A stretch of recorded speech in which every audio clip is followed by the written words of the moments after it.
Andrew couldn't take his eyes off the ring. The afternoon sun bounced off the green stone on Maya's finger, casting the tiny crescent-shaped flaw deep inside the gem, a flaw he'd seen before. His expression changed. The rich, confident man who had just been pacing and yelling into his phone now looked like he'd seen a ghost. Maya noticed him staring and looked down at her hand. She wiped away some of the grease from fixing the car, trying to figure out what was so strange. "Is something wrong?" she asked. Andrew shook his head slowly, but his voice was low and careful. "That ring, it's very unique. May I ask where you got it?" Maya held her hand up for a better look. "It belonged to my mom," she said softly. "Well, my adoptive mom, Diana. She passed away last year," and Rue's breath caught for a moment. That name Diana had something inside him. He remembered her, a nurse, kind eyes, brave. He also remembered a day 12 years ago, standing in a quiet hallway at an old orphanage called Little Angels. A little girl no older than Maya now had clutched his hand tightly. He had slipped that same ring onto her tiny finger. "I'll come back for you," he had promised. But he never did. He forced himself back into the moment. "It's a beautiful ring," he said, voice steadier now. "Do you know anything else about it?" Maya shook her head. "Not really. My mom never told me much, just that it was special, that one day I'd understand why." Andrew felt the weight of that sentence in his chest. He looked away from the ring and back at the girl, who had just fixed his high-end car better than most trained mechanics could. He didn't know what to think yet, but something told him this wasn't a normal meeting. There was a reason their paths had crossed again. "I can give you a ride home, if you'd like," he offered. As a thank you, Maya hesitated. Her aunt had always warned her not to get in cars with strangers, especially men in suits. But something about Andrew didn't feel dangerous. He seemed unsure of himself now, like he wasn't sure what to do next. "Okay," she said after a moment. "Just to town. My uncle's garage is nearby." As they started driving, Andrew kept the questions light. "How old are you?" "10. She replied. "5th grade. Where do you go to school?" "Brayton Elementary. I walk home most days. It's not far." "Do you live with your dad?" Maya shook her head. "No, just my aunt and uncle. My mom died last year, and they took me in." Andrew nodded slowly, trying not to show how fast his thoughts were racing. "Have you always lived around here?" "Since I was 3, Maya said. "Before that, I don't really know. My mom didn't talk about it much. I know I was adopted, though, from an orphanage." She said it closed down. "Do you remember the name?" he asked, trying to sound casual. Maya looked out the window. "Little Angels. I think that's what she called it." And Rue's grip tightened on the steering wheel. It was the same place, the same girl, the same ring, and the promise he never kept was staring him right in the face. And Rue didn't wait long after dropping Maya off. As soon as she disappeared behind the door of her small house, he pulled out his phone and called someone he hadn't spoken to in a long time, Ramirez, a private investigator he trusted. His voice was sharp, but quiet. "I need you to dig into someone, a girl named Maya Johnson, 10 years old, lives in Elmswood. I need to know everything." Ramirez didn't ask questions. He never did. That night, Andrew sat in his high-rise apartment, staring at a photo of the emerald ring he had taken secretly while Maya wasn't looking. He zoomed in again and again on the crescent flaw in the stone. There was no mistake. That was the ring, the one he gave a little girl at Little Angels Orphanage 12 years ago, a ring that was supposed to mean something, a promise. But that promise had been broken the moment the orphanage suddenly shut down and everyone disappeared. The next morning, Ramirez called back, found something. The girl's adoptive mother, Diana Johnson, died last year. Car accident. Break. Failure. Nothing was ever proven, but it looked suspicious, and Rue's stomach dropped. "What about her adoption records?" "Missing," Ramirez replied. "As far as the system knows, there's no official record of a Maya Johnson ever being at Little Angels." Andrew stood silently for a second. He looked out the window, eyes fixed on the gleaming building across the street, the headquarters of his company, Whitaker Enterprises. He knew that building sat on land that had once belonged to someone else. Years ago, his father had quietly bought the property where Little Angels stood. The deal was handled quietly, labeled as a standard development. Andrew never questioned it. Until now. He opened a locked drawer in his office and pulled out a folder labeled Horizon Project. Inside were blueprints for a luxury condo complex being built on the same land. As he flipped through the pages, another file slipped loose. Old documents from the orphanage acquisition. Most of them were signed by his father. At the time, Andrew had just taken over as CEO. He hadn't looked at the details. Now, he did. There were bank transfers, oddly timed. One note in particular stood out. A list of children Ray home when the orphanage closed. Most names were crossed out. One name wasn't. Maya Johnson. Next to it, in red ink, someone had written, "Special case. Contact HW." Andrew stared at the note. HW, his father's initials. A cold feeling ran through him. Back in the workshop behind her house, Maya wiped sweat from her forehead as she worked on an old radio. Her uncle, Leon, stepped in and asked if she was almost done. "Just a few wires left," she said, her hands deep in the guts of the machine. It buzzed to life a few minutes later. "You've got a gift," Leon said with pride. Maya smiled, but her thoughts were still on the man from the side of the road. "Do you think my mom would be proud of me?" Leon looked at her for a long time. She already was. Maya twirled the ring on her finger. "I met someone yesterday. A man. His car broke down, and I helped him fix it." He stared at my ring, like he knew it. "What man?" Leon asked quickly. "Andrew Whitaker." Leon froze. Everything in the room seemed to go still.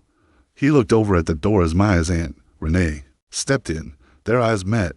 Something unspoken passed between them. "Maya," Renee said, voice low, "do you remember when we told you there were things we'd explain when you were older?" Maya nodded slowly. "I think it's time." Maya sat quietly on the couch, legs crossed, the ring on her finger catching the light from the kitchen window. Her Aunt Renee brought her a glass of juice and sat beside her, while Uncle Leon leaned against the wall with his arms crossed, eyes low. The air in the room felt heavy, like something important was about to happen, and Maya could feel it. Renee took a deep breath. "Your mother, Diana, she wasn't just your mom. She was a nurse at the orphanage you came from, Little Angels." Maya looked up, surprised. "She worked there." "Yes," Leon said, stepping forward. "And she loved you the second she saw you. She wasn't supposed to adopt you. That's not how things were done at that place. But when things started to go bad, when that place was being shut down, she didn't trust what was happening. So she took you and ran." Maya's eyes widened. "She ran away?" "With me." Renee nodded. "It wasn't safe. Children were being taken." Quietly, moved around. No one knew where they went. Diana was scared. She changed your names. Started over. We didn't ask questions at first. We just helped." Leon walked over to a small drawer and pulled out an envelope, old and slightly torn at the edges. He handed it to Maya. "She left this for you. She told us to give it to you only if someone from the Whitaker family ever found you." Maya stared at the envelope, then slowly opened it. Inside was a folded letter, written in her mother's neat handwriting. At the top, it read, "My dear Maya, if you are reading this, someone has found you. There are things you need to know." She read the first few lines, her hands trembling. The letter spoke of secrets kept hidden, about the ring, about how it was more than just a gift. It was proof, a key. Diana had known that the people behind Little Angels were doing things they shouldn't, and the ring carried something only a few people understood. Meanwhile, across the city, Andrew sat in his office, papers scattered all over his desk. He hadn't slept much. The more he read, the worse it got. His father had signed off on everything, not just buying the orphanage, but on shutting it down for reasons that didn't make sense. Money had moved between hidden accounts. Children had vanished. Notes in the files hinted at a project, something called Prometheus, but the details were vague. Then came the call from Ramirez. "I found something. Diana Johnson didn't die in a normal car crash. The brakes were tampered with. It wasn't an accident." Andrew gripped the edge of his desk. "And the girl, she's clean, smart, gifted, even. From what I can see, she's been flying under the radar. But you're not the only one looking for her. Someone else is digging into Little Angels. A reporter. Name's Marcus Hayes." Andrew sat back in his chair, the weight of everything pressing down. He looked out at the city skyline, knowing something big had started, something that couldn't be ignored anymore. The sun had just dipped behind the buildings when Andrew opened the thick folder, labeled Little Angels, internal use only. He sat alone in his office, sleeves rolled up, tie loosened. The deeper he dug, the more disturbed he felt. Old reports, secret transfers, files that had been marked confidential. It was all there. Most of it had his father's signature at the bottom, property deals, sudden staff resignations, and a quiet note about reallocation of children. The word made Andrew's stomach turn. He came across something that looked like a test sheet, not for school, but for behavior, intelligence, memory, problem-solving, reaction times. Each child had a score next to their name. Some names had been blacked out, but one stood out clearly. Maya Johnson, Level 5 response. Unique cognitive indicators, keep off record. Special case, CHWHW, Howard Whitaker. His father. Andrew leaned back in his chair, thinking about that little girl who had fixed his car with nothing but tape, a wrench, and a steady hand. That wasn't luck. That was skill. Real skill. It clicked then. Maya wasn't just another orphan. She had been part of something his father was keeping buried, and Andrew had helped bury it without even knowing Dot at the same time. Maya was alone in the workshop, the old radio from earlier still glowing on the table. She kept turning the letter from Diana over in her hands. Her mom had written everything. How the orphanage was a front, how children were tested, watched, selected for something more. Some were adopted out, others just vanished. Her mom had trusted one person once, a man who gave her the ring and promised he would come back. Diana believed in him, but when the orphanage was shut down, no one ever showed. Maya looked down at the ring, now heavy on her finger. She twisted the stone slightly, just out of habit. It felt a tiny click. A small compartment on the underside shifted, and she froze. Something was hidden inside. Back in the city, Ramirez called again. The reporter, Marcus Hayes. He's got questions. He's putting the pieces together. He thinks your father didn't just buy that orphanage. He used it. He thinks the kids were being tracked for abilities, talents, and Rue didn't answer right away. He was staring at a document marked Project Prometheus, just a title. But it showed up on too many files. No real explanations, just names, places, testing, schedules. Then he spotted a photo in the pile, a security camera still, dated 12 years ago. It showed Diana, looking over her shoulder, holding a small child in her arms, running through a hallway. Andrew put the photo down, his hands shaking. He knew now that Maya's mom hadn't just left. She had escaped, and if the wrong people realized Maya was still alive, still out there, she'd be in danger all over again. Leon didn't sleep that night. After Maya had gone to bed, he sat at the kitchen table with Renee, going over Diana's letter again and again. Every word felt heavier now. Maya had no idea how deep this went. They had tried to protect her for years, hoping the past would stay buried. But now that Andrew Whitaker had shown up and seen the ring, everything was shifting. Renee kept glancing at the window, like she expected someone to come knocking. What if they already know where she is? She whispered. The next morning, a black SUV pulled up across from Maya's school. Two men in dark suits sat inside, watching. One of them leaned forward. That's her. Same ring. The other nodded and picked up his phone. Mr. Whitaker Sr. wants to see her today. What they didn't know was that Leon had followed the SUV earlier, just in case. He saw them park and waited across the street in his truck. When he saw the men staring at Maya, he grabbed his phone and called the number written on the back of Diana's letter. It rang once. Then a voice answered. Marcus Hayes. Leon didn't waste time. It's about little angels and a girl with an emerald ring. I've got the proof you've been looking for. At Whitaker Enterprises, Andrew was already preparing for a fight. He stood at the window, phone in hand, waiting. When the elevator dinged, he turned to see his father stepping out, back from Florida without warning. Howard Whitaker didn't even sit down. What's this about digging into little angels?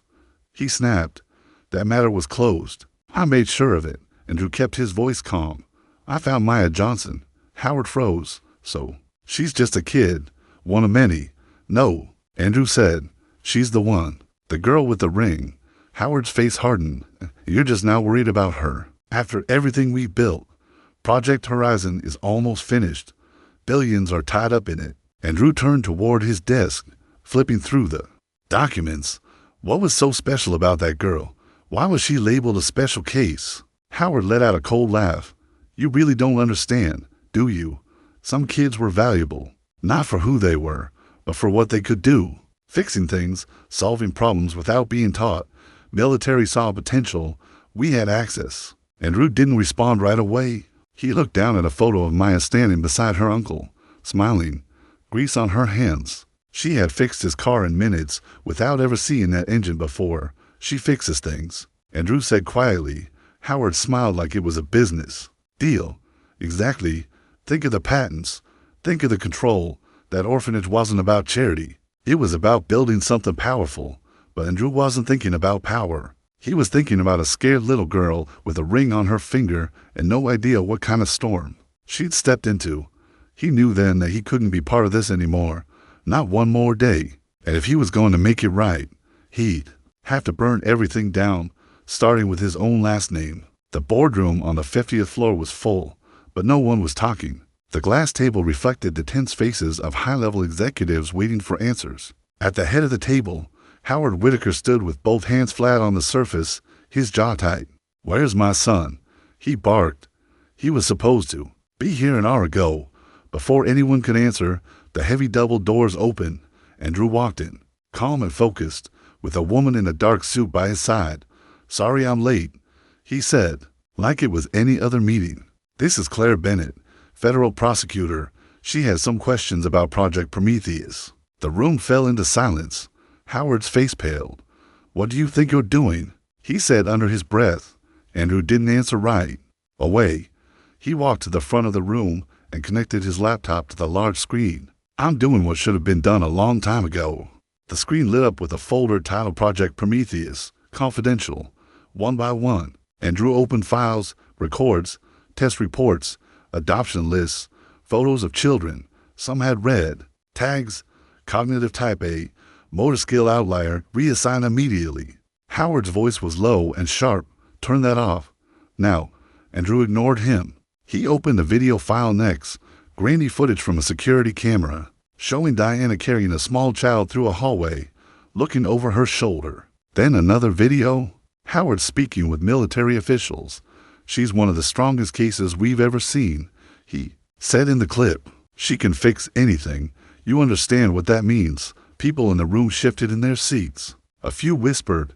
Some stared straight ahead, refusing to react. "You stole confidential records." Howard snapped, trying to take control.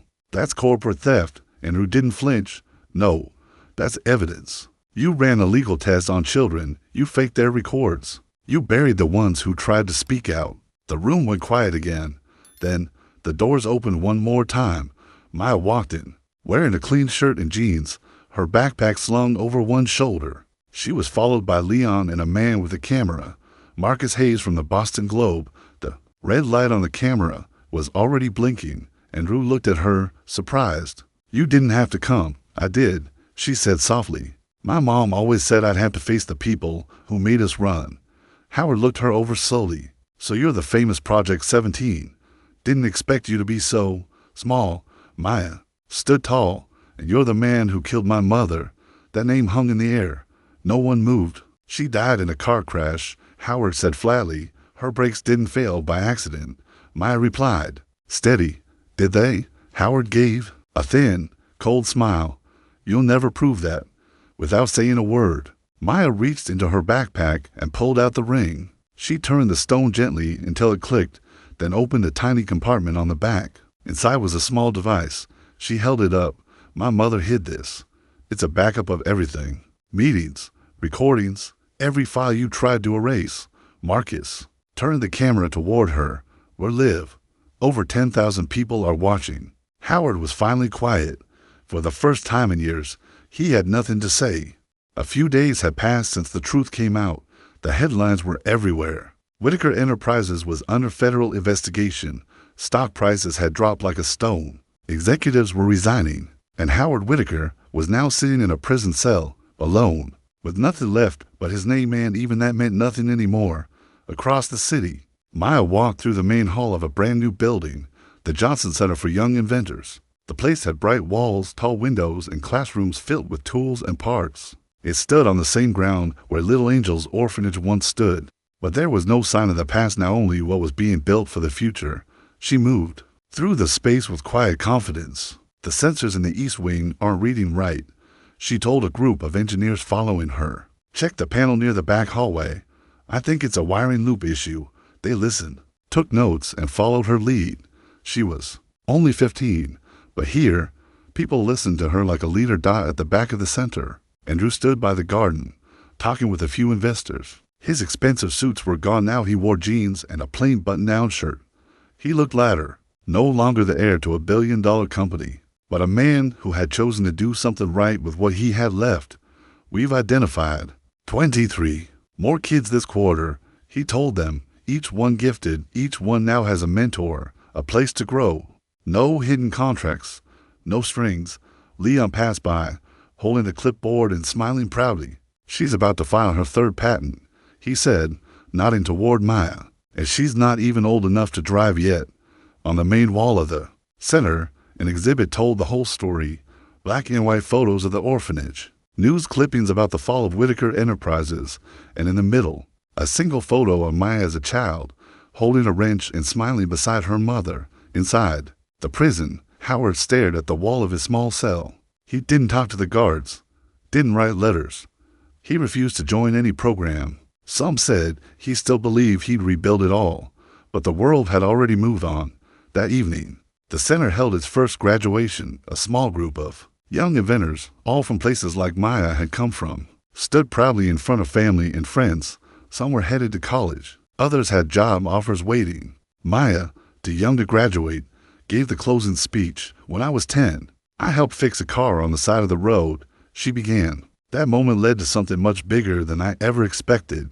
It showed me how one small act can open the door to the truth, and once the truth is out, you can't close that door again. Andrew watched from the back, his eyes full of pride. He had lost his company, his family's legacy, and everything that once gave him power, but what he had now meant more. He had helped build something that was finally honest. Later that week, Maya received a letter. It was from Victoria Whitaker Howard's daughter, who had left the family and now worked as a federal prosecutor. We found more places like Little Angels. The letter read, we've identified 37 more children. Some of them have gifts like yours. When you're ready, they'd love to meet you. Maya folded the letter and looked out the window, where children were running through the garden outside, laughing. She didn't know what the future would bring, but for the first time, she wasn't afraid of it.